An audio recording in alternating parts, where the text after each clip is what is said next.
Buenas tardes, estudiantes. Vamos a continuar con el capítulo de gluconeogénesis y el control de la glucosa sanguínea en el organismo. Al mismo tiempo, en este capítulo trataremos el tema de diabetes, una patología que es muy prevalente en nuestro medio y que debemos conocer muchos aspectos bioquímicos de esta enfermedad. Vamos a hablar del papel, las generalidades, las reacciones que conllevan esta vía.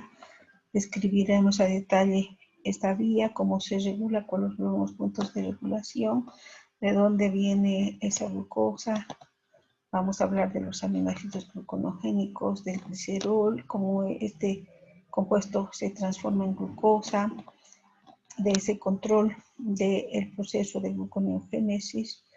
Luego hablaremos de las fuentes de glucosa en el organismo, cómo se regula enzimáticamente estos niveles, es decir, la homeostasis de la glucosa.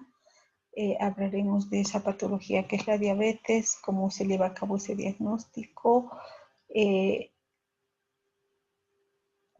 la determinación de glucemia, de la tolerancia a la glucosa, del umbral renal de la glucosa. Hablaremos de algunas patologías como el niño grande de madre diabética, que pasa en inanición y glucemia y que ocurre en el déficit de glucosa 6-fosfatasa en esa enfermedad de Von-Jerk. Gluco, que quiere decir glucosa, neo, nueva, génesis, formación. Es decir, gluconeogénesis significa formación o síntesis de nueva glucosa a partir de moléculas que no son carbohidratos. ¿En qué situaciones se lleva a cabo esta vía? En condiciones de ayuno y comprende reacciones de la vía glucolítica, algunas, no todas, donde las reacciones son irreversibles. Hay otras enzimas que revierten esta vía, el ciclo del ácido acético y algunas reacciones especiales. Sabemos muy bien que muchos tejidos necesitan aporte continuo de glucosa. Estoy hablando principalmente de las gónadas, el cerebro, los eritrocitos, el cristalino, la córnea del ojo, la médula renal, el músculo en ejercicio intenso. Son tejidos netamente glucodependientes.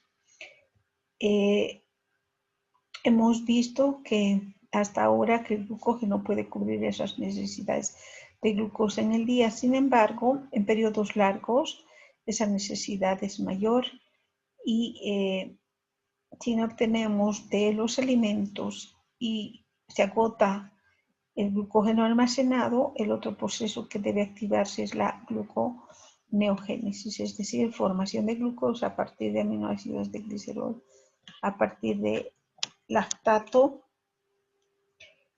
Revierte, estas moléculas pueden ingresar a diversos puntos, lactato a piruvato, aminoácidos como cisteína, hidroxiprolina, glicina, etc. Se transforman en piruvato y este puede revertir esta vía gluconeogénica.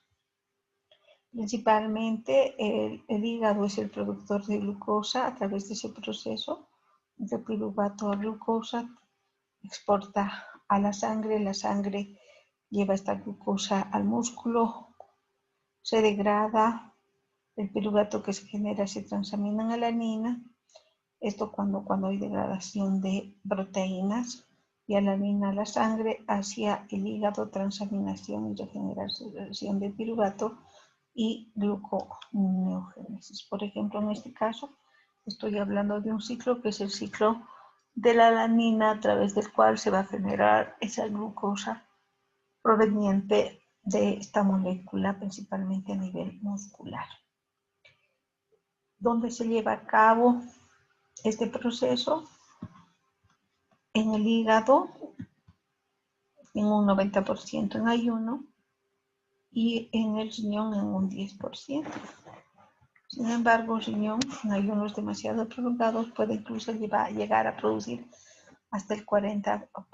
Entonces, los principales tejidos, como vemos acá, el hígado y el riñón, que es su función de esta vía, producir glucosa.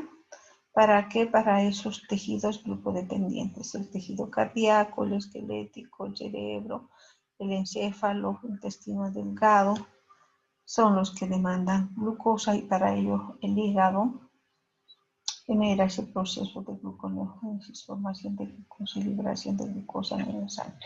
Sabemos muy bien que glucosa también en ayuno puede generar a partir de la degradación del glucógeno. ¿Cuál es el papel de esta vía? Producir glucosa en situaciones de ayuno prolongado. Otra función importante es mantener los niveles de glucosa en sangre en ayuno e inanición. Es decir, cuando hablo de inanición me refiero a ayunos prolongados. Y también sabemos muy bien que la glucosa es la que mantiene los intermediarios del ciclo de Krebs. Otra función importante es depurar productos. ¿Qué tipo de productos depura? El lactato que viene del ejercicio intenso muscular que está generando glucólisis anaerobia.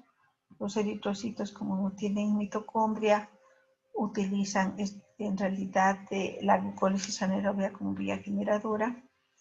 Y el glicerol que se produce cuando hay lipólisis, es decir, degradación de triglicéridos en el tejido adiposo.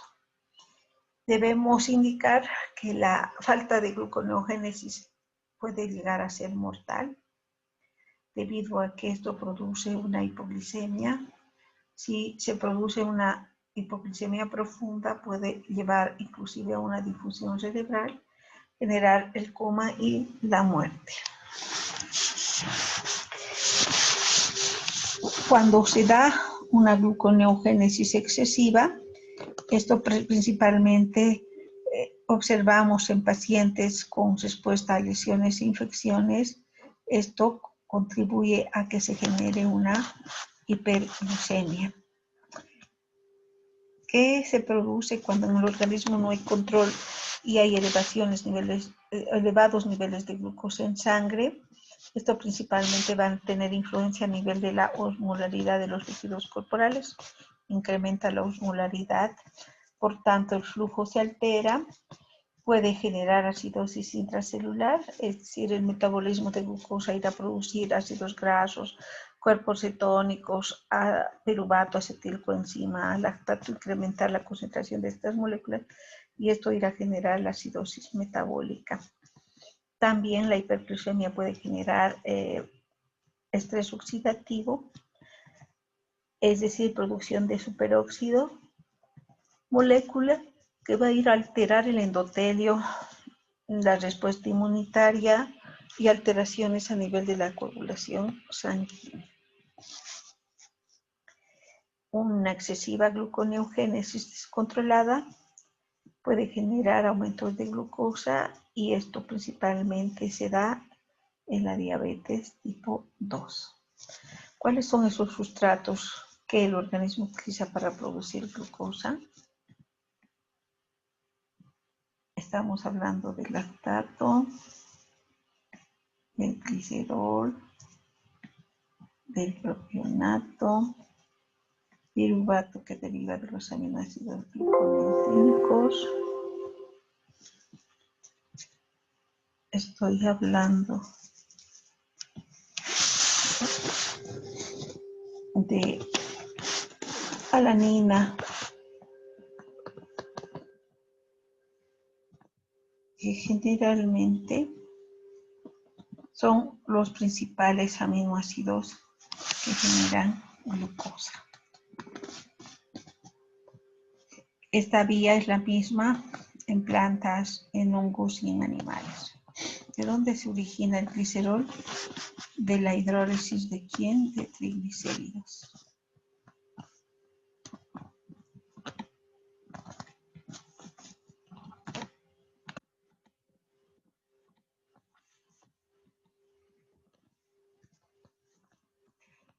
¿De dónde se produce el piruvato?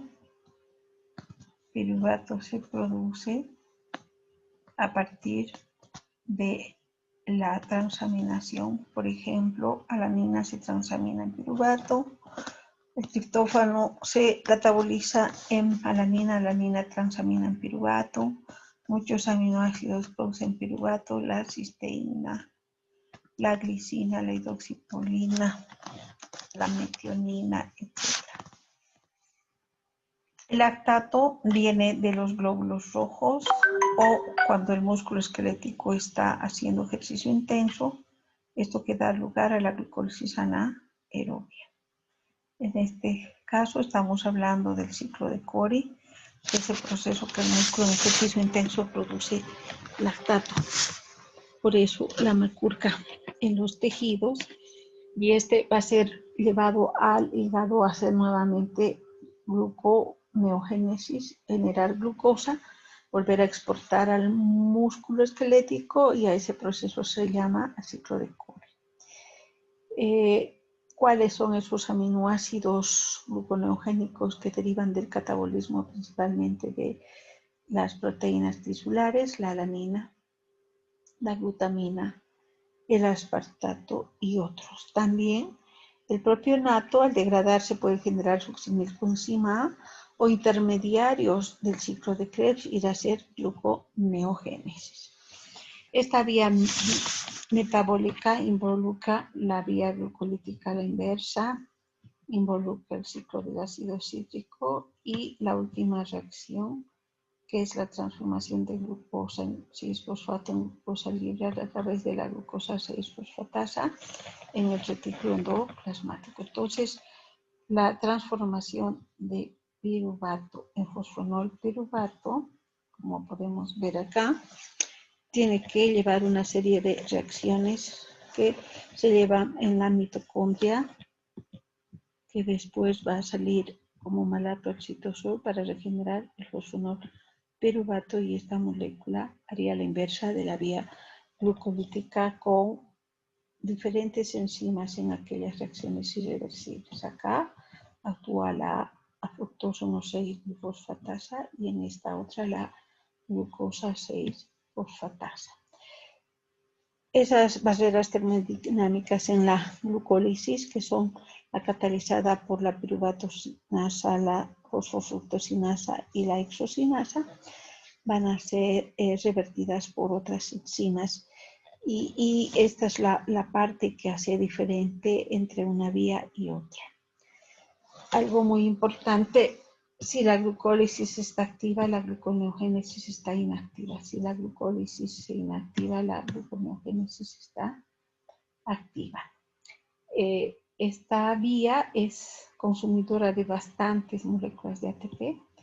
En este caso, la transformación de piruvato en oxalacetato y fosfonol piruvato consume 2 ATPs.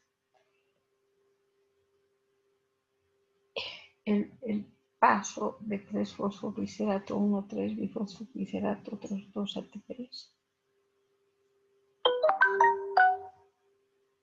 Y nuevamente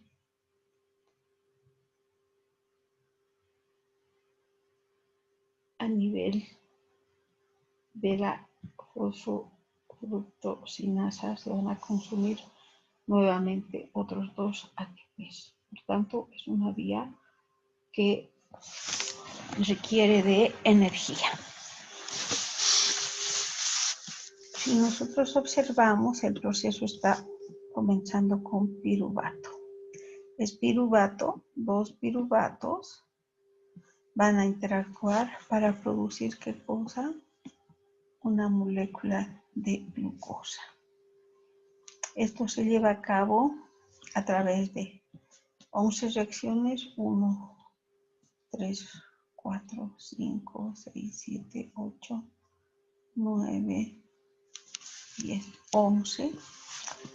7 son comunes a la vía glucolítica y 3 son específicas e irreversibles. No, 4 en realidad. Esta, catalizada por la piruvato carboxilasa, por la fosfonol piruvato carboxisinasa, por la fructosa 1,6-bifosfatasa y la catalizada por la glucosa 6-fosfatasa. ¿Cuál es el balance energético? 2 moléculas de piruvato. Aquí consume 2 ATPs, aquí 2 GTPs, son 4, y aquí 2 ATPs, en total son 6. Consume, como podemos ver aquí, moléculas de NAD, 2 hidrogeniones. Consume en la hidratación 2 moléculas de agua para producir una molécula de glucosa, como podemos ver acá. La producción de 4 ADPs, 6 fósforos inorgánicos y 2 NAD que observamos acá. Es importante indicar que cuando el lactato se transforma en piruvato a través de la lactato deshidrogenasa, esta reacción está oxidando el NAD y produciendo NADH para llevar a cabo ese proceso de gluconeogénesis. Puede piruvato provenir principalmente de la transaminación de alanina. ¿Qué va a pasar con este piruvato en el citosol? Tiene que entrar a la mitocondria, a través de su transportador a carboxilarse. Una vez carboxilado, este se transforma en oxalacetato, usa ATP, dióxido de carbono y libera ADP. Sale oxalacetato como malato a través de su transportador, malato en el citosol en oxalacetato, y la fosfonolpiruvato carboxicinasa utiliza GTP y libera dióxido de carbono y dióxido de carbono. ¿Qué está haciendo? Produciendo proceso de fosforilación y descarboxilación, es decir, generando fosfonolpiruvato, molécula que luego va a ser la inversa de la vía glucolítica. Entonces, explicamos que piruvato, para transformarse en fosfonolpiruvato, tiene que hacer todos estos procesos y esta secuencia de reacciones.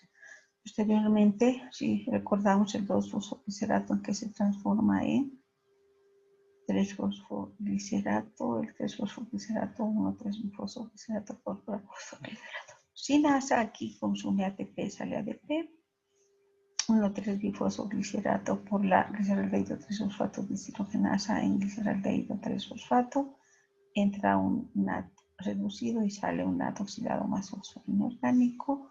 Este gliceraldehído 3-fosfato se transforma por una triosa fosfato isomerasa en dihidroxiacetona y se condensan con estas dos triosas para producir la fructosa 1,6-bifosfato por la enzima aldolasa A. Esta reacción es irreversible, por tanto necesitamos la presencia de otra enzima, la fructosa 1,6-bifosfatasa, para producir fructosa 6-fosfato. ¿Qué está haciendo esta reacción? Desfosforilando en el carbono 1 y generando fructosa 6-fosfato, que después por la fosfoglucosa isomerasa se transforma en glucosa 6-fosfato. Entra el retículo endoplasmático y ahí la glucosa 6-fosfatasa va a transformar en glucosa libre más fósforo inorgánico. Otro punto de ingreso de la vía glucolítica es la dihidroxiacetona fosfato, quien se transforma en ese intermediario de la vía glucolítica y glicerol. A través de la glicerol quinasa se está transformando en glicerol 3-fosfato, esta por la glicerol dehído 3-fosfato deshidrogenasa en dihidroxiacetona fosfato. Entra NAD oxidado, sale NAD reducido, reacción que posteriormente también puede ser utilizada en esta etapa de transformación de 1,3-bifosfoglicerato en 3-fosfoglicerato. Tiene 3 rodeos. El primer rodeo es el paso de piruvato a fosfonolpiruvato. El segundo de fructosa 1,6-bifosfato a fructosa 6-fosfato por la fructosa 1,6-bifosfatasa. Y el tercer rodeo, el paso de glucosa 6-fosfato a glucosa libre por hidratación a través de la glucosa 6-fosfatasa. No olvidemos entonces piruvato. Para entrar a carboxilato y producir oxalacetato, tiene que hacer ese proceso de carboxilación, donde en la mitocondria. Por tanto, es transportado a través de un transportador, a través de la piruvato carboxilasa, con la presencia de dióxido de carbono, biotina, ATP.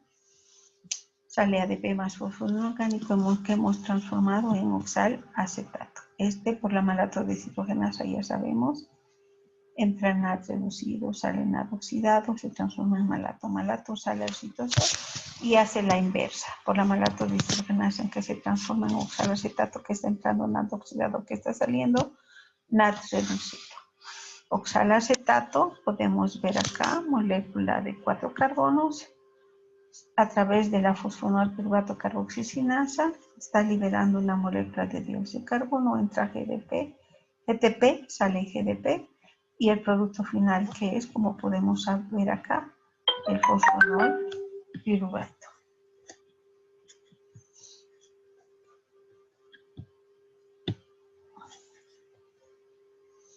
Entonces, en las reacciones del primer rodeo, piruvato ingresa a través de su transportador a la mitocondria. Ahí la piruvato carboxilasa, con el uso de ATP, liberación de ADP, la biotina, vitamina B7 o B8, más el efecto alostérico de la acetilcoenzima, en que se transforma en oxalacetato.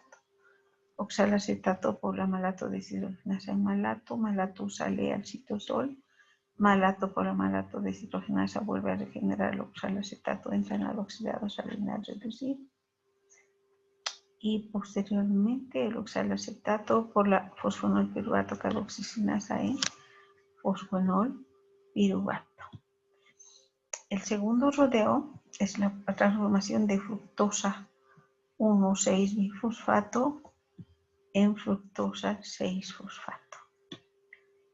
Esta reacción es catalizada por una enzima fosfatasa, fructosa 2,6-bifosfatasa, quienes activan a esta: el glucagón, el citrato, el magnesio, el zinc y el cobalto, quienes inhiben el AMP, la fructosa 2,6-bifosfato. ¿De dónde viene esta molécula? De transformar la fructosa 6-fosfato a través de la fosfofructosinasa 2. Este sustrato entonces activa la vía glucolítica e inhibe la gluconeogénesis. Luego, la fructosa 6-fosfato por la fosfoglucoisomerasa, en que se transforma en glucosa 6-fosfatasa. Esta molécula tiene que entrar ¿dónde? Al retículo endoplasmático a través de esa proteína translocadora, y va a ser transformada en glucosa libre a través de la glucosa 6-fosfatasa. Libera fósforo inorgánico, este tiene que salir por un transportador, y la glucosa a través de los GLUT3. Aquí tenemos la estructura de esa enzima. 9 hélices transmembranares, tiene actividad de enzima de fosfatasa, tiene actividad de translocasa, transloca el fósforo inorgánico, y necesitamos el GLUT2, que es el transportador de glucosa. ¿Cuáles son los puntos de ingreso gluconeogénicos? Tenemos aquí ya piruvato, quienes entran: alanina, cisteína, glicina, treonina, serina, triptófano. Puede también generar piruvato el lactato por la lactato deshidrogenasa a través del ciclo de Cori, o venir otro punto de ingreso, el oxalacetato, a partir de que asparagina por desaminación a través de la asparaginosa aspartato, el aspartato por aspartato aminotransferasa en oxalacetato. Oxalacetato pueden generar intermediarios del ciclo de Krebs, todos estos aminoácidos, ya sabemos hacer la inversa de la vía glucolítica. Uno de esos sustratos es hidroxicetona fosfato, que también ya explicamos, viene de dónde, de la degradación de los triglicéridos y el glicerol, por la glicerolcinasa en glicerol 3-fosfato, por la glicerol fosfato deshidrogenasa en hidroxicetona fosfato.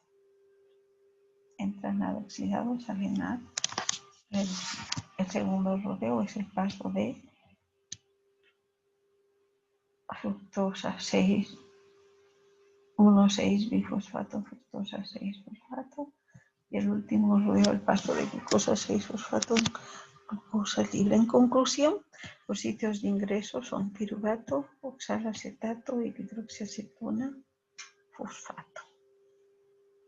Cuando se produce lactato en el músculo, cuando hay glucólisis anaerobia. Cuando hay glucólisis anaerobia, cuando hay poco oxígeno. ¿Por qué? Porque esto se puede dar en ejercicio vigoroso o cuando las células carecen de mitocondrias, hacen ese proceso de prácticamente glucólisis anaerobia. El músculo entonces acá puede generar a través de la degradación de glucógeno-glucosa, hacer glucólisis anaerobia y el producto de esto es lactato. Lactato a la circulación al hígado, lactato está transformándose por la lactato deshidrogenasa en piruvato, piruvato en glucosa por gluconeogénesis. Esta glucosa producida en el hígado va a ser exportada a través de la circulación nuevamente al tejido muscular. Entonces, músculo que hace glucólisis que genera piruvato si es anaerobia lactato, lactato a la circulación al hígado. En el hígado, a través de la lactato deshidrogenasa piruvato, y está haciendo la inversa de la gluconeogénesis. En sí, es el ciclo de Cori, ¿no? Se degrada en el músculo la glucosa, sale lactato al hígado, vuelve a generar glucosa y vuelve a transportar eso al músculo. El ciclo de la alanina se da cuando en el músculo hay una elevada degradación de proteínas. Quien capta eso es el glutamato. Glucólisis a través de esta vía glucosa que produce dos piruvatos por transaminación, alanina a la sangre, al hígado, en el hígado nuevamente piruvato por ese proceso de transaminación a través de la alanino-aminotransferasa. ¿Qué está haciendo esta reacción? Transformando el alfa-cetoglutarato en glutamato, glutamato que va a transportar los grupos amino al ciclo de la urea. Piruvato entonces a nivel de hígado hace gluconeogénesis, produce glucosa, exporta nuevamente al músculo este ejercicio intenso que está produciendo alanina por transaminación. Entonces hay una interconexión entre la glucosa, alanina y el ciclo de Cori. Ambos están ligados efectos a dos tejidos, el músculo y el tejido hepático. Haciendo un resumen, entonces, aminoácidos gluconeogénicos pueden ir a generar piruvato oxalacetato. Si es piruvato, ya sabemos, ingresar a la mitocondria, a carboxilarse, generar oxalacetatos, luego de eso reducirse a malato al citosol por la malato oxalacetato, por la fosfonol piruvato carboxilinasa en fosfonol piruvato, y que estamos haciendo la inversa de la vía glucolítica. Aquí la fructosa 6-fosfato en fructosa por la fructosa 1,6-bifosfatasa y la fructosa en glucosa 6-fosfato, entra el retículo endoplasmático por la glucosa 6-fosfatasa en glucosa libre. 3 aminoácidos pueden, los aminoácidos pueden generar glucosa de acuerdo al destino de su esqueleto carbonado. Es decir, me refiero a aquellos aminoácidos gluconeogénicos que al degradarse generan intermediarios del ciclo de Krebs y estos van a ir a producir glucosa por gluconeogénesis. Los aminoácidos cetogénicos son aquellos que al degradarse producen cuerpos cetónicos y los mixtos tanto cuerpos cetónicos como gluconeogénicos. Ya hemos hablado que los cuerpos cetónicos son tres, el acetoacetato, el beta-hidroxibutirato y la acetona.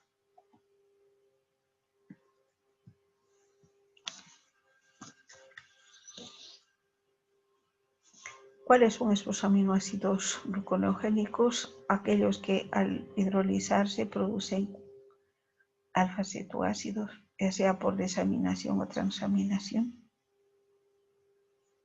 El piruvato viene de la transaminación de alanina, el oxalacetato de la transaminación de aspartato, el glutamato a partir de la transaminación de alfa-cetoglutarato o al degradarse glutamato que está produciendo alfa-cetoglutarato. Entonces, estos aminoácidos durante el ayuno que hacen convertirse en glucosa. ¿Cuáles son esos aminoácidos que transportan grupos amino al citosol? Principalmente la alanina y la glutamina son los más gluconeogénicos. Y aquí podemos mostrar todos los que están en amarillo son netamente gluconeogénicos, los que están en negrina son mixtos y los que están en este color, como la leucina e lisina, son netamente cetogénicos. El propionato, ¿de dónde viene? De la degradación de ácidos grasos de cadena impar, viene de la oxidación de la cadena lateral del colesterol y viene de la oxidación de la isoleucina, molécula que a través de varias reacciones vemos un gasto energético de 2 ATP, necesitamos carboxilación, por tanto la biotina. Acá necesitamos la coenzima porque hace una reacción de mutación para generar el propionato, es succinil coenzima A. Algo muy importante que debemos saber, la glucosa no puede ser sintetizada a partir de ácidos grasos. ¿Qué hacen los ácidos grasos cuando no hay glucosa? Se degradan a través de la beta-oxidación, esto que genera NADIFAT, coenzimas que van a producir ATP en la cadena transportadora de electrones. ¿Qué pasa con la acetilcoenzima intraciclo de Krebs? Con el propósito de generar intermediarios del ciclo de Krebs. ¿Cómo se regula esta vía? Es importante que se regule al igual que la vía glucolítica. Se regula como toda enzima a través de 3 mecanismos: cambios en la velocidad de síntesis, me refiero a la inducción y a la represión genética, la regulación endotérica y la fosforilación reversible, es decir, esto es hormonal. La enzima, la primera que regula este proceso es la piruvato carboxilasa, quien activa la acetilcoenzima. ¿Qué inhibe la acetilcoenzima? La piruvato deshidrogenasa. Se eleva alanina glutamina, esto que estimula la gluconeogénesis. De igual manera, el cortisol está generando disponibilidad de sustratos. Y la fructosa 2,6 bifosfato inhibe a la fructosa 1,6 bifosfatasa. Otra enzima que regula es la fosfonol piruvato carboxisinasa, quienes activan GTP, magnesio cortisol, quien inhibe insulina ADP, y hay liberación de dióxido de carbono. Esta enzima estimula su expresión del cortisol. Y en el segundo rodeo, la enzima que regula es la fructosa 1,6 bifosfatasa. ¿Qué hace esta enzima? Transforma la fructosa 1,6 bifosfato en fructosa 6-fosfato. Utiliza como cofactores ATP, magnesio y cobalto. El citrato puede activar el cortisol, puede activar al contrario la fructosa 2,6 bifosfato y el AMP inhiben. Esta enzima necesita de cofactores como magnesio, manganeso, cobalto y además la hidratación a través de una molécula de agua y la liberación de fósforo inorgánico. Repito, ¿dónde se regula? A nivel de la fructosa 1,6 bifosfatasa, a nivel de la se regula a nivel de fosfonalpiruvato carboxisinasa y la fructosa 1,6 bifosfatasa. Fructosa 1,6 bifosfatasa que inhibe AMP cíclico y fructosa 2,6 bifosfato. En cambio, esta que está haciendo activando a la fosfofructoquinasa. La fosfofructoquinasa 2 es activa desfosforilada. Fosforilada es inactiva. ¿Quién hace ese proceso de inactivación? En cambio, la fructosa 2,6 bifosfatasa es activa fosforilada.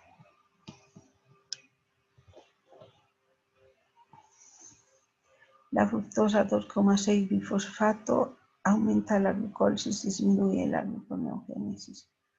La fructosa 2,6 bifosfato disminuye la glucólisis, aumenta la gluconeogénesis.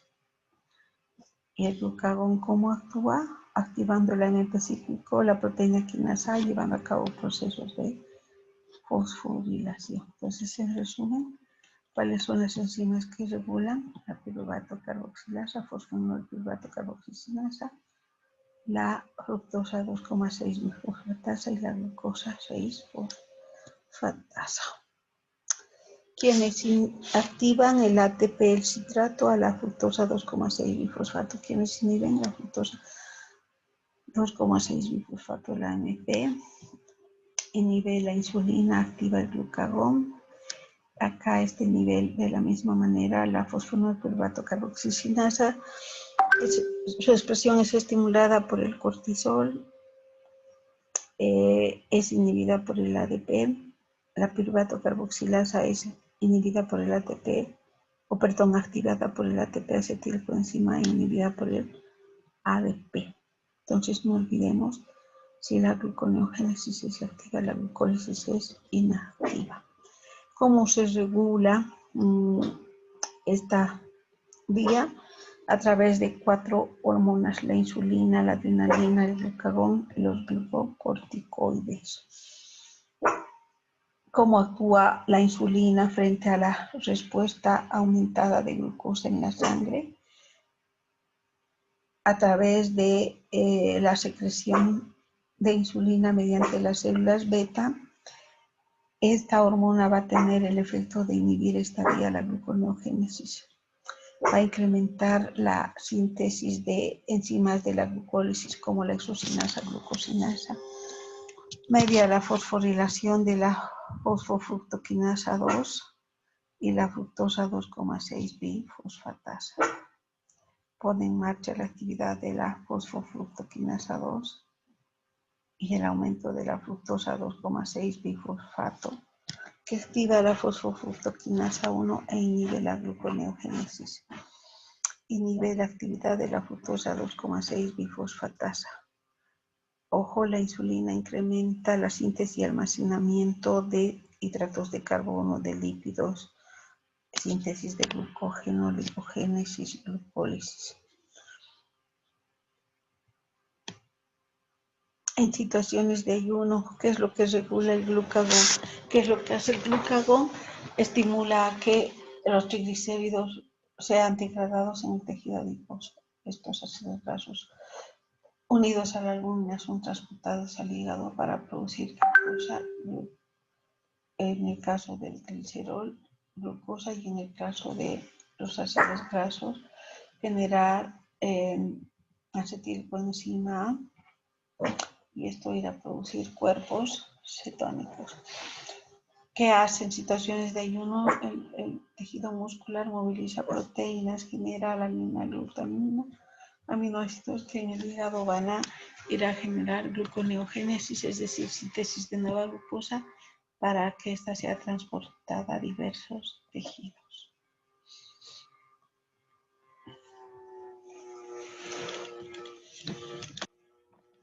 Cuando hablamos de regulación por fosforilación reversible, nos referimos a la acción de hormonas como son las catecolaminas y el glucagón.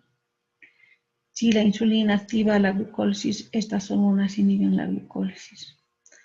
La insulina inactiva la gluconeogénesis, estas hormonas activan la gluconeogénesis. Y AMP cíclico, no olvidemos que activa la AMP cíclico la proteína quinasa A, eso que fosforila la piruvato sidasa, por tanto inhibe la glucólisis.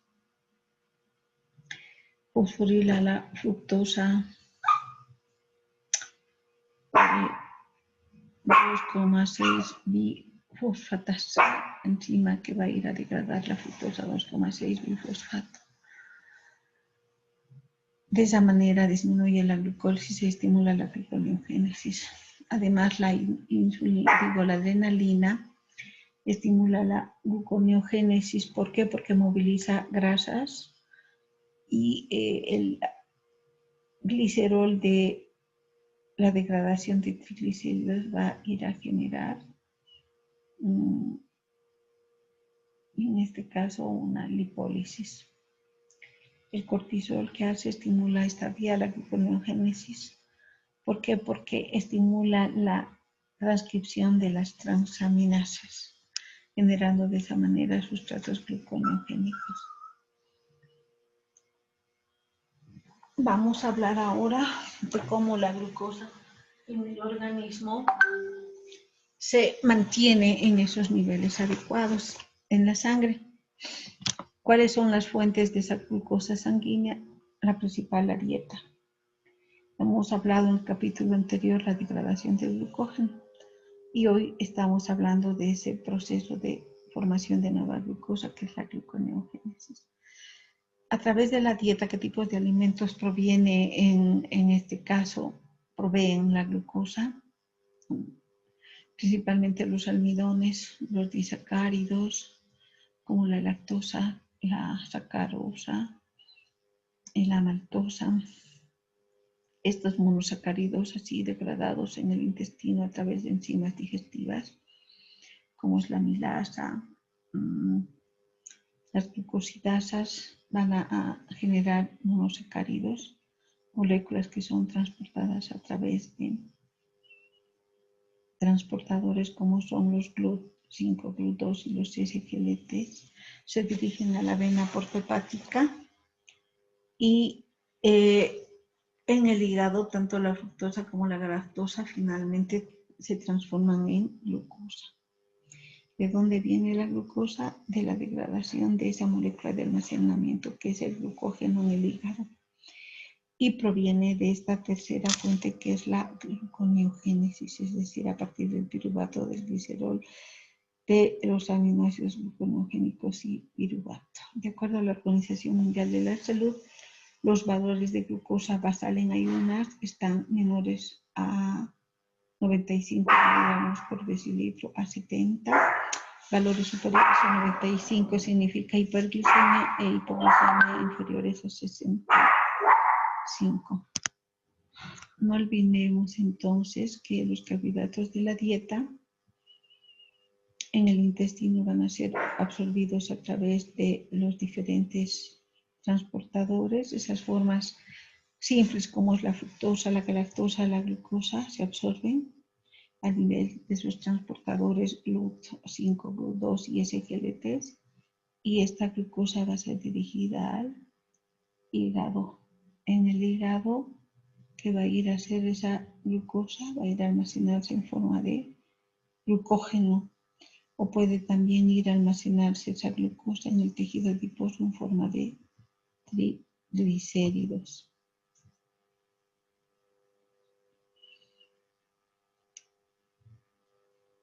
Al contrario, cuando los triglicéridos se degradan, estos que liberan el glicerol y los ácidos grasos. ¿Y glicerol qué proceso va a ir a hacer? Gluconeogénesis.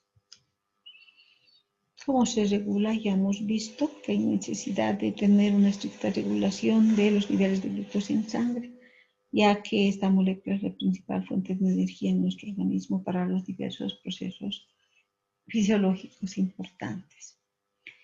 Y es única fuente en algunos tejidos, epitelio, retina, eritrocitos, gónada. También cumple funciones estructurales, es parte de las membranas celulares y es importante mantener esos niveles. ¿Cómo se logra? Por modificaciones covalentes que hacen las hormonas y por mecanismos metabólicos precisos, es decir, por retroalimentación negativa, donde sus mismos productos son los que hacen una inhibición alostérica. Es importante que los niveles de glucosa en sangre se mantengan en límites muy estrechos y esto se logra mediante el proceso de regulación, es decir, debe estar entre, como ya mencionamos, 65 a 95 miligramos por decilitro, es decir, 4,5 a 5,5 milimoles por litro.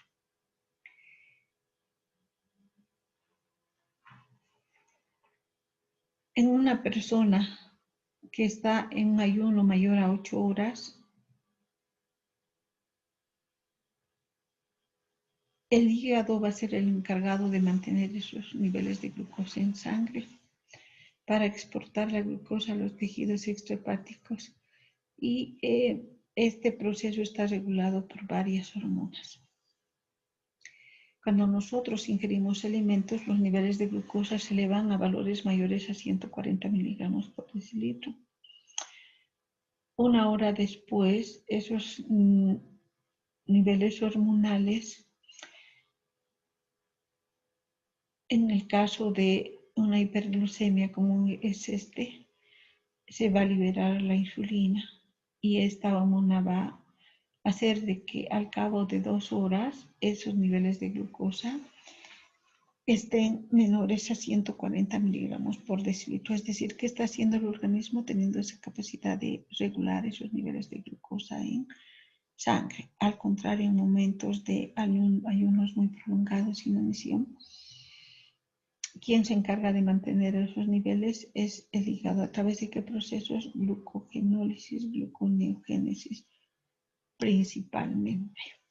¿Cuáles son las células que producen esas hormonas principales reguladoras de los niveles de glucosa en sangre? Las células alfa que producen glucagón. Esta hormona es hiperglucemiante, es decir, hormona catabólica. En cambio, las células beta que producen insulina, esta hormona es anabólica. Las células son secretoras de somatostatina pancreática, hormona que inhibe tanto a la insulina como al glucagón. Y las células PP vendrían a ser las secretoras del péptido pancreático.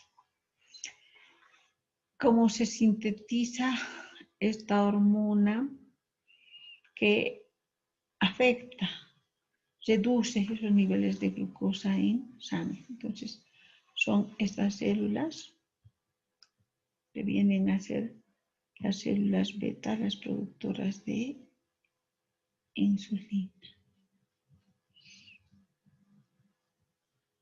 donde se producen en el páncreas, en las células beta. ¿Cómo se produce esta hormona? Es una proteína de 51 aminoácidos y es producida su síntesis en los ribosomas. Para ello, el gen que codifica esta hormona debe ser transcrito y traducido. El RNA mensajero generado transfiere esa información hacia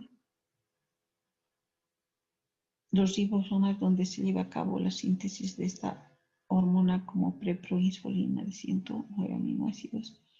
Posteriormente elimina una fracción de su estructura transformándose en proinsulina de 84 aminoácidos.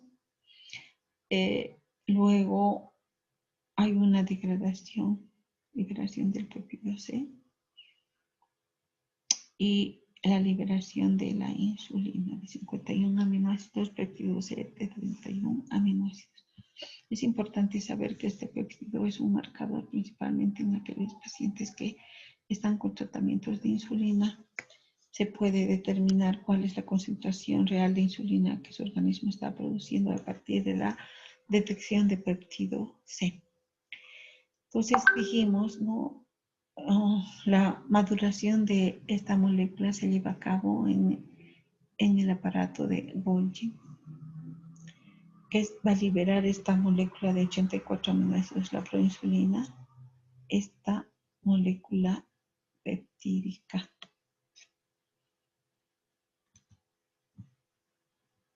¿Cómo está conformada estructuralmente la insulina? Por una cadena alfa de 21 aminoácidos, la más pequeña, y una cadena beta de 30 aminoácidos. Ambas cadenas se unen a través de puentes de azufre y hay también uniones intercatenarias, como podemos ver acá dentro de la misma cadena de la insulina.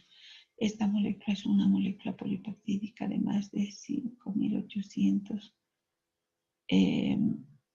y está compuesto por dos cadenas, alfa y beta.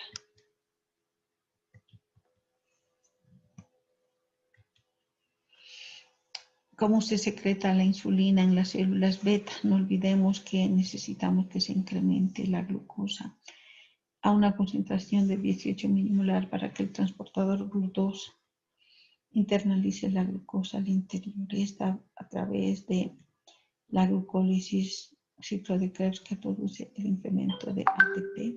Este bloquea los canales de potasio dependientes de ATP.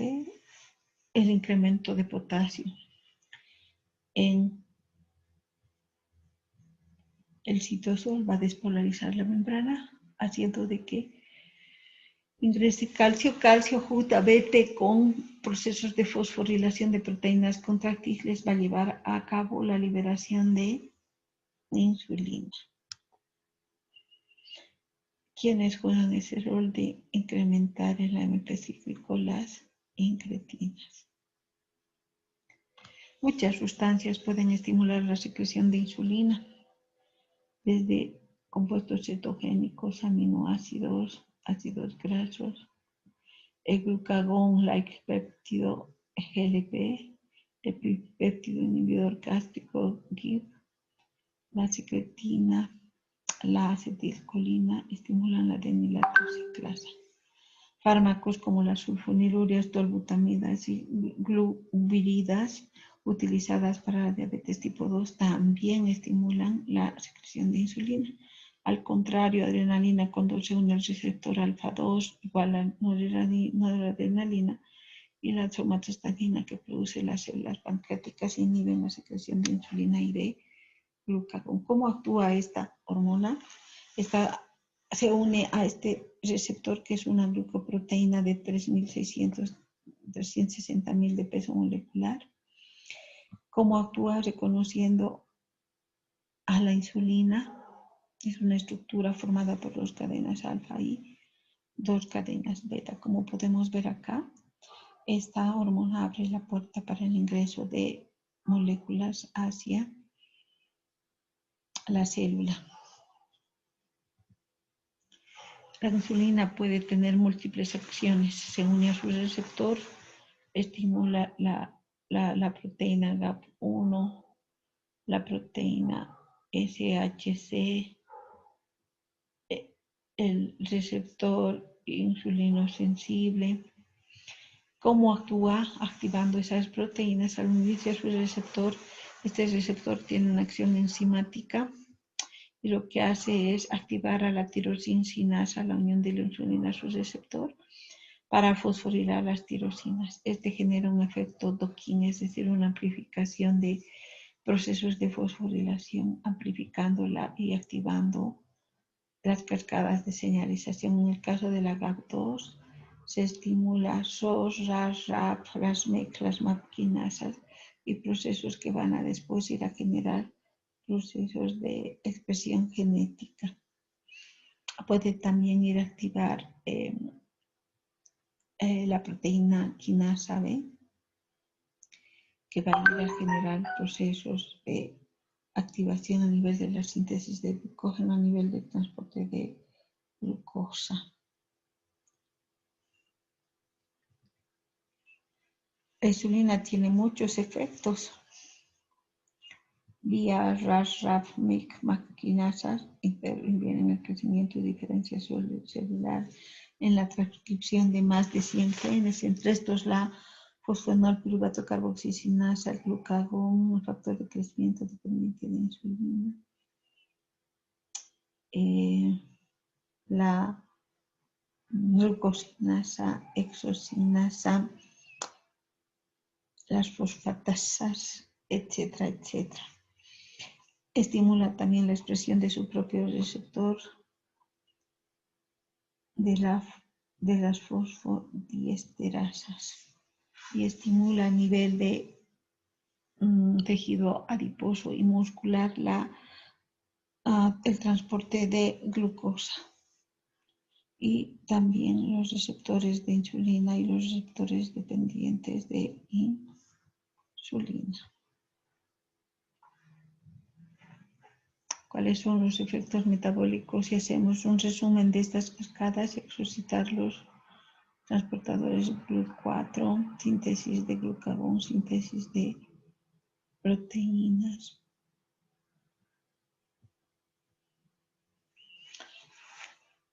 Estimula la lipogénesis. No olvidemos que la insulina es la llave para que la glucosa entre a las células, miocitos y adipocitos. Facilita su ingreso. También estimula la síntesis de ácidos grasos en tejido adiposo. Promueve la síntesis de glucógeno. Activa la fosforilasa hepática. E induce a la lipoproteína lipasa. Entonces, en conclusión, la insulina ejerce efectos como activar los transportadores, la glucólisis, activa la síntesis de glucógeno, activa la síntesis de lípidos, activa la síntesis de proteínas. Cuando se genera resistencia a la insulina, cuando no hay una respuesta adecuada, es decir, cuando no hay una señal, cuando se une la insulina a su receptor. Esto va a afectar a toditos los tejidos sensibles a la insulina. Por tanto, el hígado va a aumentar la producción de LDL.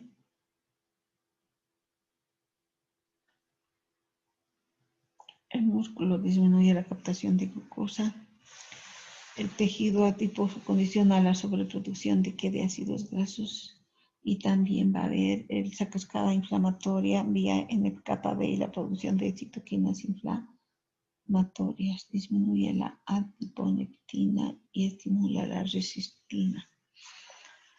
¿Cuáles son las causas de una sensibilización defectuosa? Muchas. Mutación en el gen del receptor, autoanticuerpos contra el receptor, defectos en las vías de señalización de la insulina, variantes mutacionales que codifican para los ISRs y fosfatidilinosinol. Puede generar el exceso de ácidos grasos, daño a nivel de las células beta pancreáticas, hipertrigliceridemias en el plasma, en el hígado y en el músculo, producen lipotoxicidad. El glucagón, ¿cómo controla la glucemia? Ya hemos explicado, vamos a tratar de resumir sobre este péptido de 29 aminoácidos. Estimula la secreción de glucagón. ¿Qué situación en el organismo? La hipoglicemia. Es una hormona hiperglucemiante juntamente con la adrenalina, la hormona de crecimiento, el cortisol. ¿Cómo actúa? Uniéndose a su receptor y estimulando a la adenilatosiclasa para que este proceso active las proteínas GS, proteína que va a ir a fosforilar a la adenilatosiclasa, haciendo que el ATP se transforme en AMP cíclico. Posteriormente, este segundo mensajero va a activar a la fosforilasa sinasa molécula que va a ir a fosforilar a la glucógeno-fosforilasa, estimulando la degradación del glucógeno. Activa la glucosa 6-fosfatasa, es decir, la liberación de glucosa a partir de glucosa 6-fosfato en el retículo endoplasmático. Inhibe la glucógeno-sintasa, inhibe la síntesis de glucógeno, estimula la gluconeogénesis a partir de aminoácidos gluconeogénicos y a partir de lactato. Algo muy importante, incrementa la actividad de la fructosa 1,6-bifosfatasa, de la piruvato carboxilasa y de la transcripción del gen fosfonol piruvato carboxisinasa. Puede tener otras acciones, activar a la lipasa sensible a la hormona en el tejido adiposo. Por tanto, inhibe el almacenamiento de triglicéridos en el hígado, es decir, estimula la lipólisis. Aumenta la fuerza de contracción muscular, favorece la secreción biliar y también la secreción gástrica. Las hormonas del estrés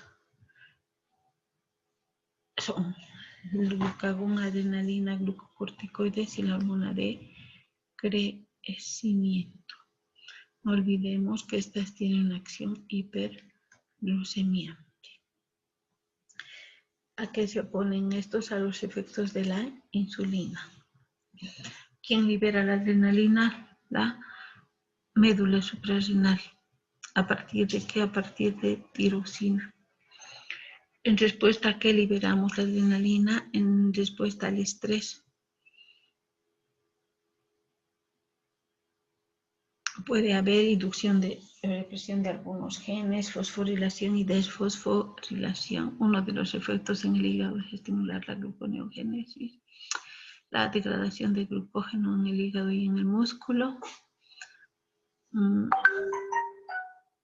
Debido a que estimula la fosforilasa, vía AMP cíclico, inhibe la glucólisis y la lipogénesis.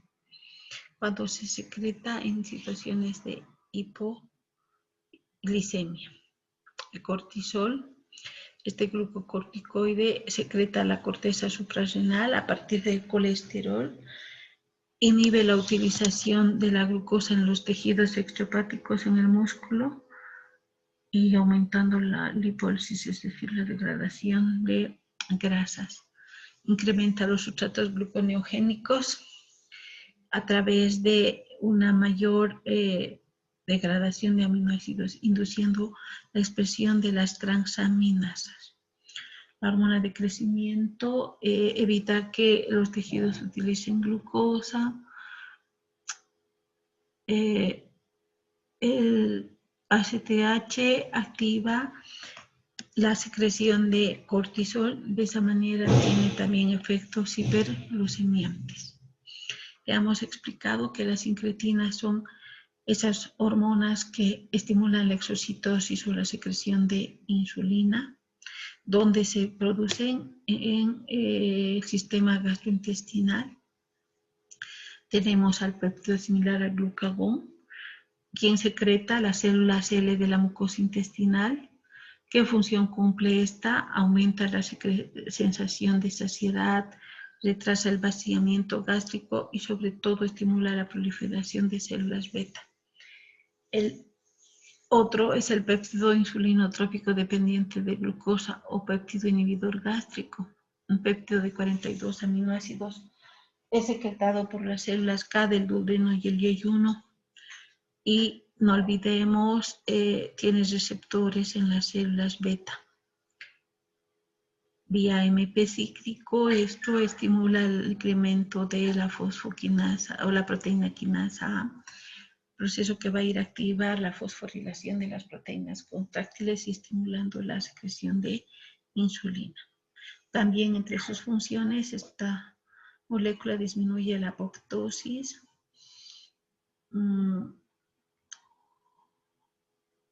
el péptido similar al glucagón y el péptido insulinotrópico dependiente de glucosa son activados por la dipeptidilpeptidasa 4.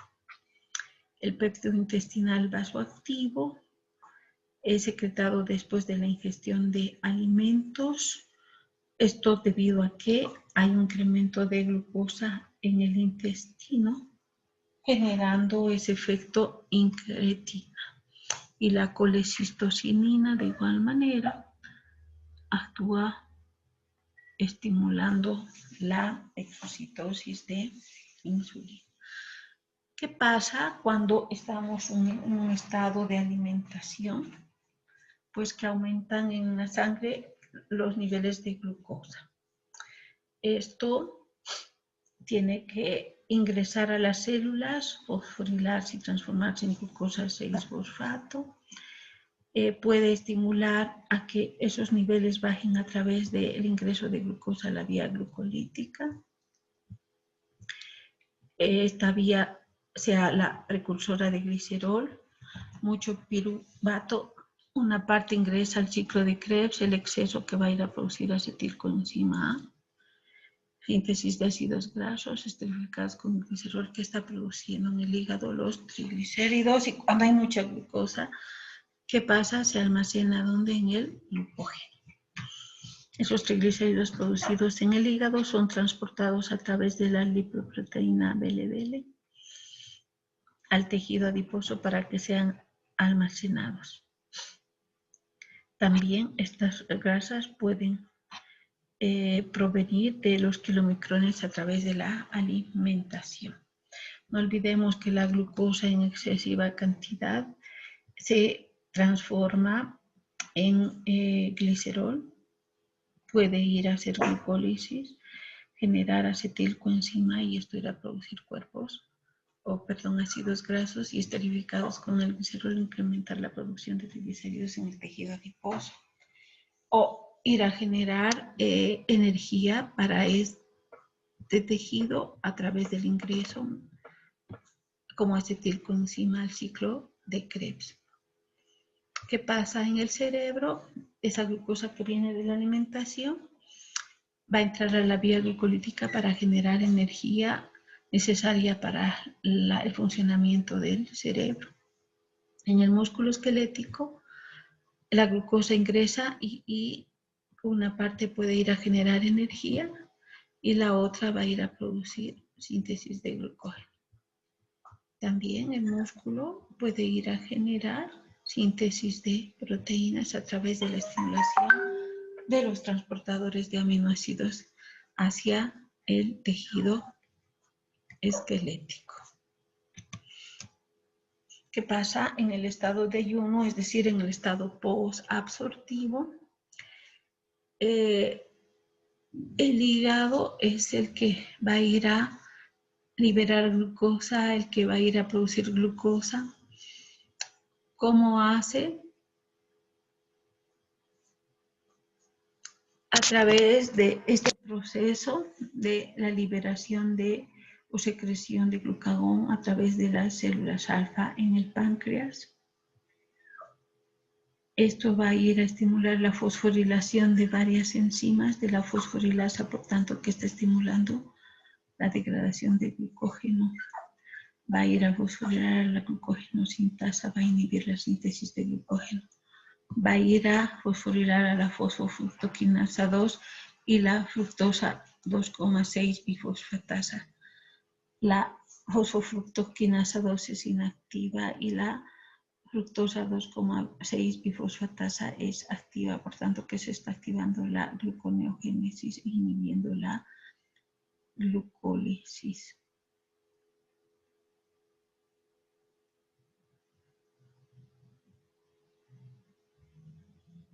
De esa manera, el hígado va a incrementar, ¿qué cosa? Los niveles de glucosa en sangre en situaciones de ayuno. Cuando hablamos de inanición nos referimos a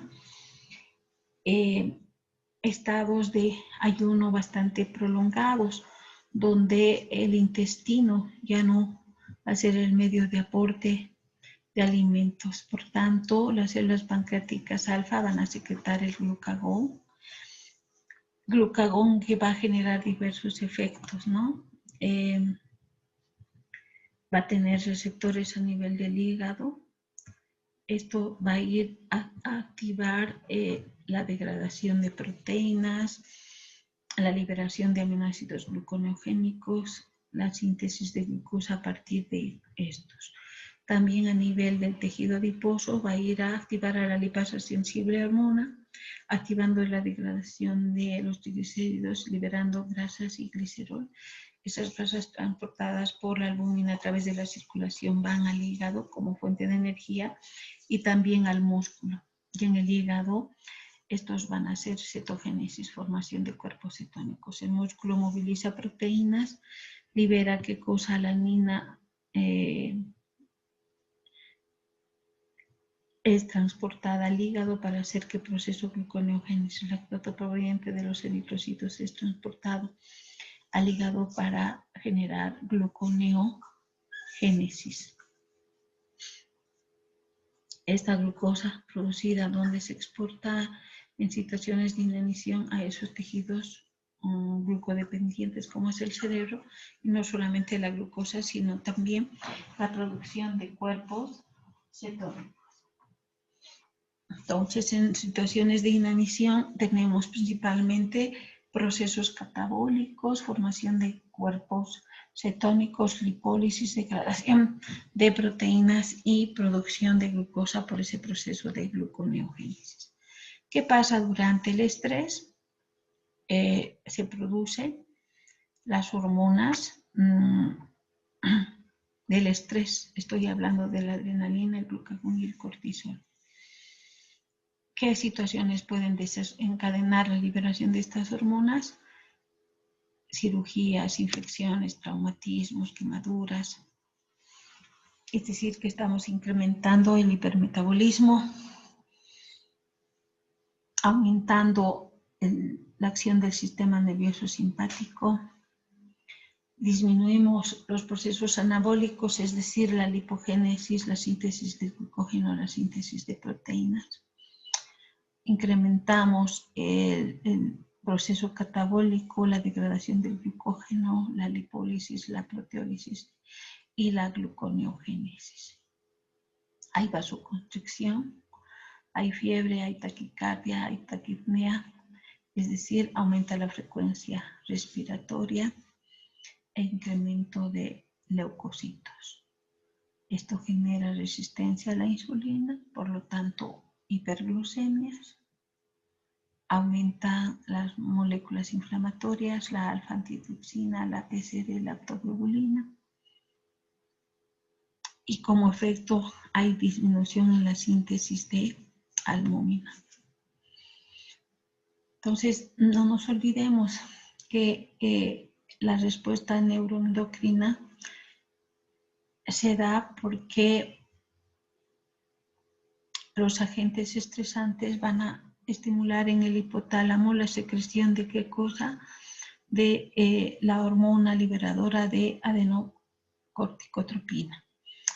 La adenocorticotropina estimuladora va a estimular en la hipófisis la liberación de la ACTH, hormona que va a ir a actuar sobre los receptores o sobre sus receptores en la corteza suprarrenal, estimulando la liberación de cortisol. Ya hemos dicho que hace a nivel de tejido adiposo, estimular la lipasa sensible hormona, estimulando la lipólisis, la degradación de triglicéridos. En el músculo estimula el catabolismo del glucógeno. Y en el hígado estimula también el catabolismo del glucógeno, de esa manera que se está aumentando los niveles de glucosa al aumentar la actividad metabólica. A nivel simpático, ¿qué es lo que hace en la médula suprarrenal? Este sistema simpático estimula a que se libere la adrenalina, noradrenalina. Por tanto, la respuesta de estas hormonas a nivel de corazón, uniéndose a sus receptores, va a aumentar la frecuencia cardíaca. Por ello, taquicardias va a generar a nivel de hígado el catabolismo del glucógeno y a nivel de las arterias va a estimular el flujo sanguíneo. Esto se da durante la lucha, la huida, la alerta, ¿no? Durante el miedo, que es lo que nosotros secretamos la adrenalina, esa hormona, en este caso, hiperglucemia. ¿Qué pasa con el alcohol y la gluconeogénesis? El alcohol inhibe este proceso. ¿Por qué? En primer lugar, el exceso del NADH va a consumir los sustratos gluconeogénicos, en este caso, piruvato se transforma en lactato, oxalacetato en malato, para hacer que NADH se transforme en NAD positivo. Situación que está disminuyendo los niveles de NAD reducido necesarios para ¿qué? Para la gluconeogénesis. Por tanto, el alcohol inhibe la gluconeogénesis. Vamos a hablar de esa patología de la diabetes, esa enfermedad metabólica que se caracteriza por el incremento de glucosa en sangre. Este incremento de glucosa en sangre es como que si yo pongo un tubo de agua, bastante cantidad de glucosa, vamos a ver que esa solución se vuelve más densa. Entonces va a generar ese efecto trastornos vasculares. Esto debido a qué? A que no se secreta la insulina o tiene una acción reducida. Esta enfermedad es una enfermedad causada por muchos factores. Pueden ser factores genéticos, factores ambientales, en este caso estilos de vida, alteraciones inmunitarias. Como ya dije anteriormente, la deficiencia de insulina puede ser absoluta o relativa. La más frecuente es por predisposición genética. Esto va a alterar el metabolismo global, no solamente alterando el metabolismo de carbohidratos, sino también el metabolismo de proteínas, de lípidos y la alteración del metabolismo de la glucosa, generando hiperglucemias. Valores mayores a 180 van a sobrepasar el umbral renal, dando lugar a glucosuria. La hiperglucemia extrema va a evitar la absorción de glucosa a nivel de riñón. ¿Qué es la diabetes? Hemos dicho, es una patología que se caracteriza por producir hiperglucemias. Esas hiperglucemias van a dar lugar a alteraciones fisiopatológicas y producir lesiones a nivel vascular, generando la insuficiencia y la disfunción de muchos órganos. En los ojos se producen retinopatías, cegueras, glaucoma, cataratas. A nivel de riñones, las nefropatías, las insuficiencias renales. A nivel de corazón, las enfermedades cardiovasculares. A nivel de vasos sanguíneos, problemas cardiovasculares. Y a nivel del sistema nervioso, neuropatías. ¿Cómo se clasifican estas patologías? En 4 grupos: diabetes tipo 1, tipo 2, la diabetes secundaria, y en el 4º grupo es la diabetes gestacional. La diabetes tipo 1 y 2 se conocen como diabetes primarias y los otros tipos como diabetes secundarias. El 90% de las diabetes es de tipo 2, en cambio el 5 a 10% es diabetes tipo 1. En la de tipo 1, que no hay secreción de insulina por las células beta, por tanto no va a ingresar la glucosa a las células. En forma normal, cuando las células beta secretan insulina, esto genera como efecto la activación de los GLUT4 e ingreso de glucosa a las células.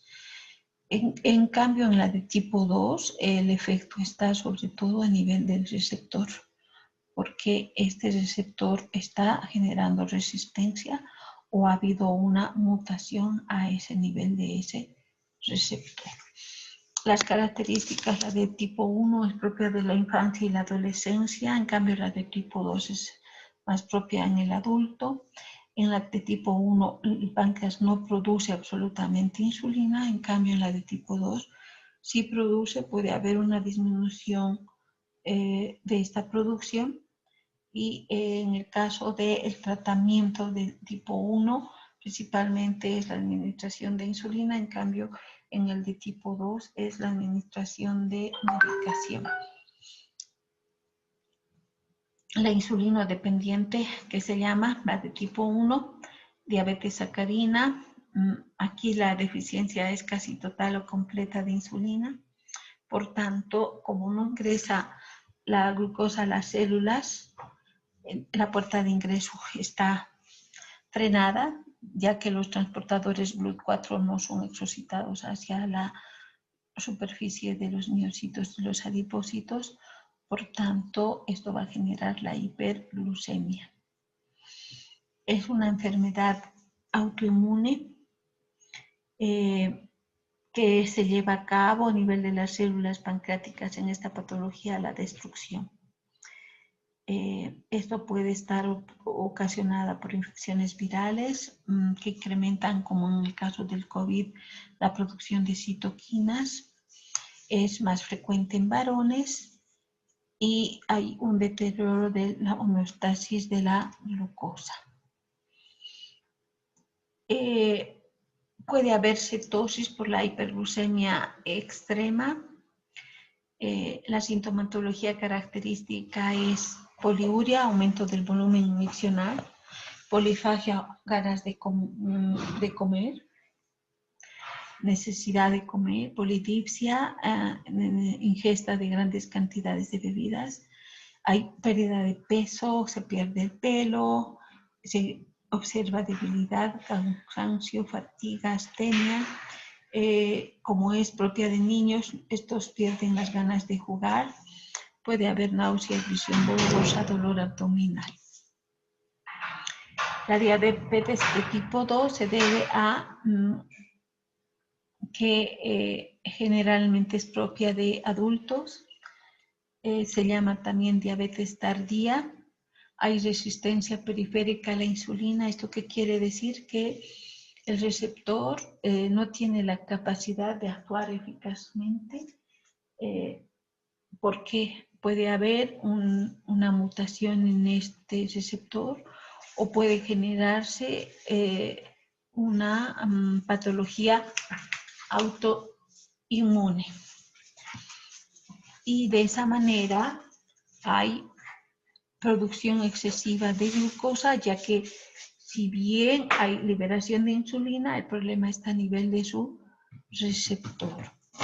Entonces, puede también, aparte de haber resistencia, puede haber una disfunción en las células beta. Generalmente se desarrolla en personas con sobrepeso, en personas obesas, personas mayores a 40 años. Si bien, repito, puede secretarse la insulina, pero esta no funciona adecuadamente. ¿Qué otros efectos pueden generarse en esta enfermedad? Hay una mayor lipólisis, por tanto, liberación de ácidos grasos y una mayor producción de glucosa hepática. Si la insulina no actúa, no hay ingreso de glucosa a las células y esto se caracteriza por una hiperglucemia. ¿Qué otros factores pueden influir a que se genere este tipo de diabetes? La obesidad. 80% de los casos en los obesos se observa resistencia a la insulina. Se ha visto que el sedentarismo también es un factor, ya que personas sedentarias las concentraciones de GLUT4 disminuyen, es decir, de esas proteínas transportadoras de glucosa en el músculo y en el tejido adiposo. Puede darse también en personas desnutridas, es decir, en niños desnutridos que nacen de madres desnutridas, Esto debido a que la masa de las células beta pancreáticas está reducida y no hay buena producción o segregación de insulina.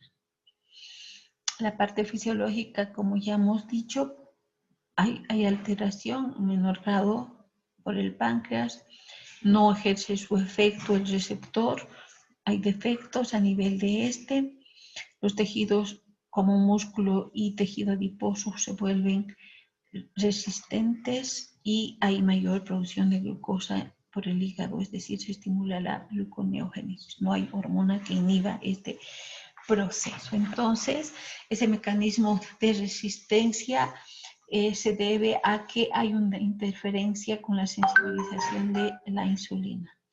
¿Dónde ejerce este efecto?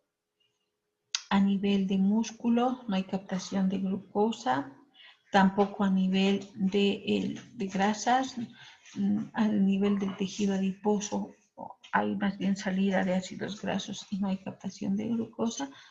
De la misma manera, a nivel de hígado hay salida de glucosa porque hay estimulación de ese proceso de gluconeogénesis. ¿Qué es lo que está pasando entonces en esta patología? Hay defecto en los receptores de insulina, no hay autofosforilación de sus cadenas beta, no hay fosforilación de los IRS, no hay activación de la proteína fosfoinositol 3 quinasa, tampoco de la proteína quinasa B o AKT. Por tanto, no hay proceso de inhibición de la gluconeogénesis, proceso de inhibición de la lipólisis y como efecto vamos a tener más bien una mayor lipólisis, una mayor estimulación de la gluconeogénesis, no actúan los transportadores de glucosa y no hay síntesis de glucógeno. No olvidemos que en esta situación principalmente hay una mayor producción de ácidos grasos libres, degradación de triglicéridos.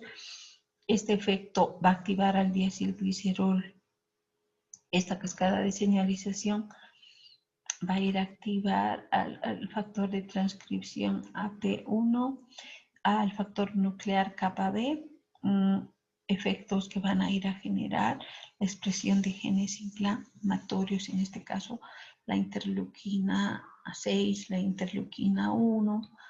Ojo, no olvidemos que los ácidos grasos libres hacen beta oxidación, estos que están yendo a generar a nivel de mitocondrias la producción de radicales libres, efectos que van a ir nuevamente a estimular, ¿qué cosa? La cascada inflamatoria. Eso es lo que pasa, ¿no? Con el COVID, todo este proceso se está generando y sobre todo más predispuestos en los gorditos porque precisamente esta cascada está más activa. No olvidemos que va a haber liberación de ceramida y esto va a ir a inhibir a la proteína quinasa tipo B. ¿A qué lleva esa insulinoresistencia? A que la hiperinsulinema que se está generando como compensación de que no hay efecto sobre el receptor, esto no va a suprimir la gluconeogénesis, dando lugar entonces a la hiperglucemia. Hay mucha glucosa, eso puede ir a producir síndrome metabólico, es decir, aumentar la producción de ácidos grasos, triglicéridos, va a aumentar la concentración de las LDL, VLDL, va a disminuir las HDL, va a incrementar la síntesis de triglicéridos en el tejido hepático, esto va a generar hígado graso, esteatosis hepática y también puede llevar a hiperuricemias. ¿Por qué? Porque la acidosis que se está generando está inhibiendo la secreción de ácido úrico. Esas lipoproteínas que se alteran y elevan su concentración pueden, por el estrés oxidativo que se está generando, ser oxidadas. Eso va a activar la migración de macrófagos, polimorfonucleares, la formación de células espumosas y la producción de placas ateromatosas, dando lugar como consecuencia a alteraciones cardiovasculares. Se puede observar obesidad visceral o central. Hay hipertensión y muy rara vez cetosis. ¿Cuáles son los síntomas? Ya sabemos. poliuria, polifagia, polidipsia. Hay diuresis osmótica, disminuye la entrada de glucosa en el músculo, en el tejido adiposo, por tanto va a haber pérdidas de glucosa por la orina, glucosuria, destrucción muscular porque se estimula la proteólisis como consecuencia, también daño hepático, disfunción hepática, alteraciones en las transaminasas, va a incrementar las infecciones superficiales, micóticas, la candidiasis, vaginosis, hay cicatrización lenta de heridas, se genera impotencia en los hombres, es decir, síndromes hiperandrogénicos, hirsutismo, acné, en mujeres oligomenorreas y en mujeres principalmente el síndrome de ovario poliquístico. Las diabetes son causadas principalmente por patologías pancreáticas, un cáncer de páncreas, una pancreatitis aguda crónica, una fibrosis quística, una hemocromatosis. Puede haber también defectos genéticos a nivel de las células beta o endocrinopatías, la enfermedad de Cushing. Significa que hay en la acromegalia, en la de Cushing, mayor liberación de cortisol por las suprarrenales, en la acromegalia mayor producción de hormona de crecimiento, feocromocitomas, hipertiroidismo, glucogonomas, va a dar lugar a hiperglucemias. Puede haber mutación en el gen de insulina, puede haber mutaciones en el receptor de la insulina, puede estar inducido por un tratamiento farmacológico o por tóxicos. Tenemos ahí el ácido nicotínico, la asparagina, el diazóxido, el interferón alfa, agonistas adrenérgicos beta, fenitoína, tiazidas. También los agentes infecciosos pueden ir a generar como la rubiola, el citomegalovirus, la parotiditis, en el síndrome de Down y el síndrome de Klinefelter, la hiperglucemias. Y estas son las diabetes secundarias. En cambio, las de tipo 1 y 2, las diabetes primarias. Y el cuarto grupo se refiere a la diabetes gestacional. Esa mujer a partir del tercer trimestre de gestación no secreta suficiente insulina. Esto va a dar lugar a las hiperglucemias.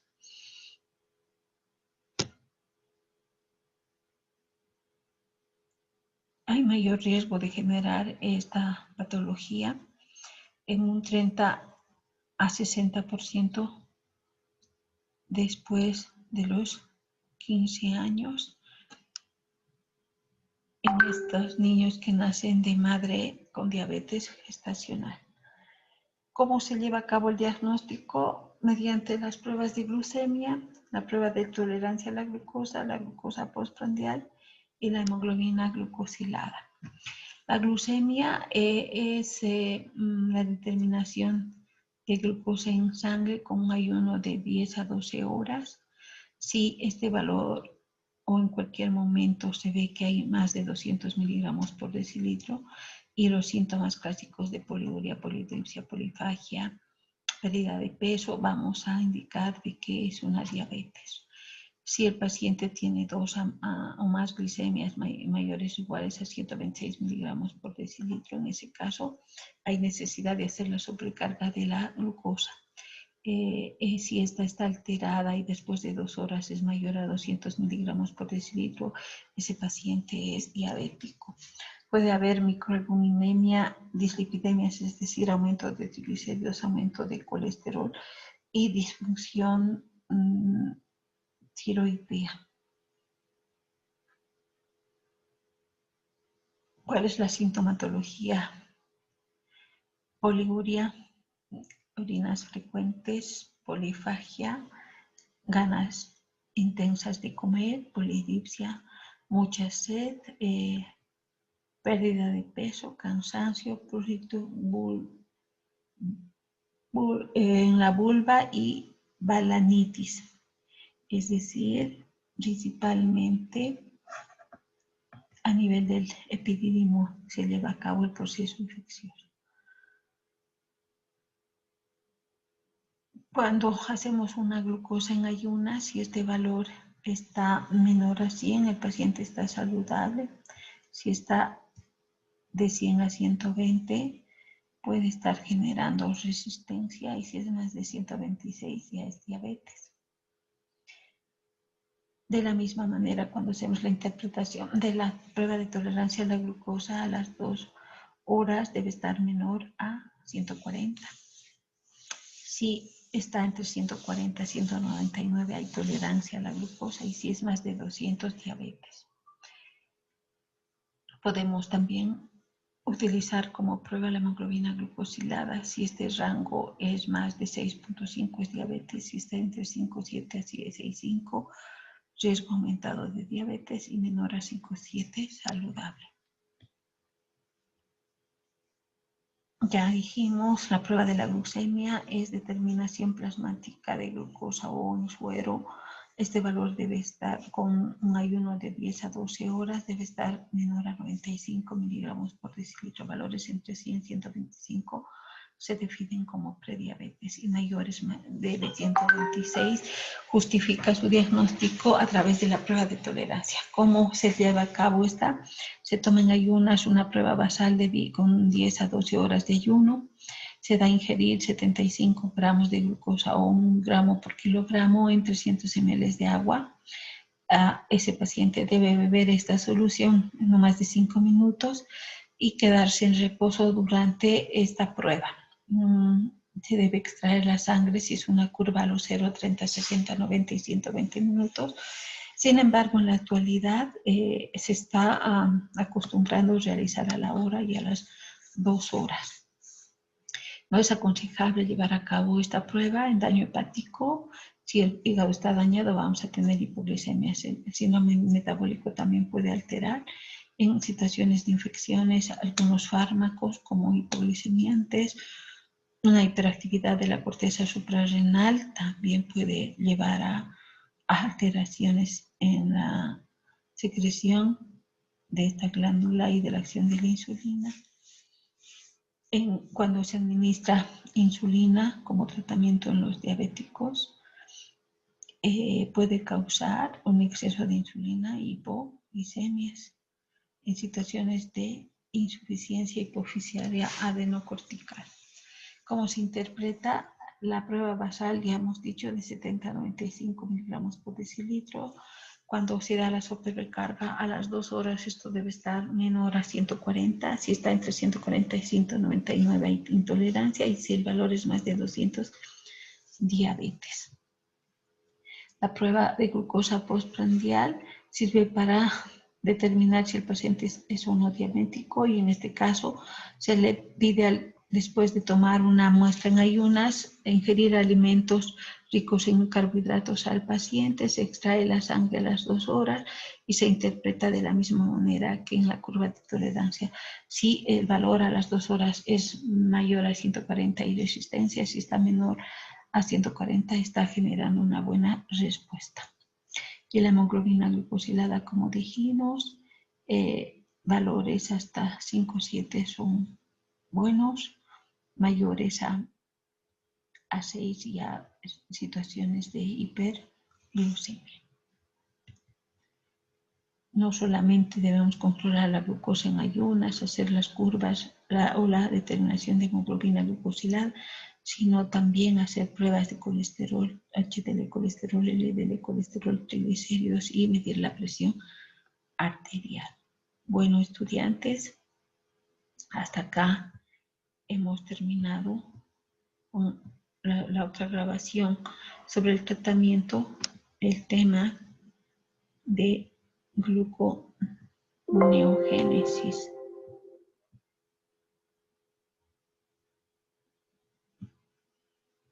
Ya hasta acá, ya casi nos toca un tema más para terminar en este caso los capítulos referentes al metabolismo de carbohidratos.